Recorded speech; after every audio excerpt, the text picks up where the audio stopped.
Chirag Paswan BJP और NDA गठबंधन से नाराज हैं। क्या एनडीए और चिराग में सब कुछ ठीक नहीं है? दरअसल रामविलास पासवान की पुण्यतिथि पर चिराग पासवान ने 2020 में चुनाव लड़ने की बात का जिक्र किया और कहा पापा का सपना था बिहार के उज्जवल भविष्य का।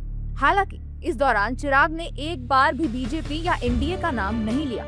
अपने पिता के सपनों को पूरा करने के लक्ष्य को मैंने कभी टूटने नहीं दिया। उनके जाने के बाद विपरीत परिस्थितियां थी, पार्टी को अकेले चुनाव लड़ना पड़ा था 2020 में। उस परिस्थिति का भी मैंने मजबूती से सामना किया, अकेले चुनाव लड़ा। जो परिणाम बिहार की जनता ने दिए उन्हें सर आंखों पर रखता हुआ बिहार फर्स्ट, बिहारी फर्स्ट की सोच को मैं आगे बढ़ाता रहा। आज पुनः मेरे नेता की ये पुण्यतिथि हर लोक जनशक्ति पार्टी रामविलास के कार्यकर्ता के लिए एक संकल्प दिवस के तौर पर है, जहां उनके सपनों के बिहार को बनाना हमारा लक्ष्य है।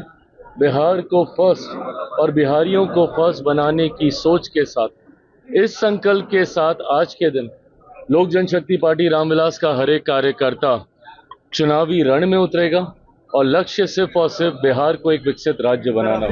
चिराग साल 2020 में अकेले चुनाव लड़ने की बात तक तो पहुंच गए, राजनीतिक उतार चढ़ाव को भी याद किया, लेकिन पीएम मोदी का कोई जिक्र नहीं किया। हालांकि बीजेपी नेता एनडीए में किसी तरह के मनमुटाव की बात से इनकार कर रहे हैं। एनडीए का नेतृत्व तय है, नियत तय है, नीति तय है। सीट शेयरिंग में पार्टियों की अपेक्षाएं होती हैं। अंततः तार्किक समाधान सभी दलों के सामूहिक नेतृत्व के जरिए तय होता है। कहीं कोई असमंजस नहीं है। बहुत जल्द आधिकारिक ऐलान भी हो जाएगा। सीट शेयरिंग की तस्वीर क्या होगी, किस पार्टी को कितनी सीटें मिलेंगी, कौन सी सीटें मिलेंगी, अब इसमें कहीं कोई न संशय है, न शुभा है और न कहीं असमंजस है। इसीलिए बिहार में एक बड़े जनादेश को हासिल करने की दिशा में जनता का आशीर्वाद बिहार के मुख्यमंत्री नीतीश कुमार जी के साथ है।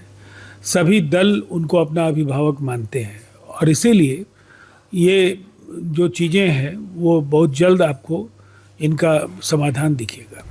जानकारी के मुताबिक बीजेपी के बड़े नेताओं और चिराग पासवान के बीच कई राउंड की बातचीत हो चुकी है, लेकिन सीटों की संख्या को लेकर अभी तक सहमति नहीं बन पाई है।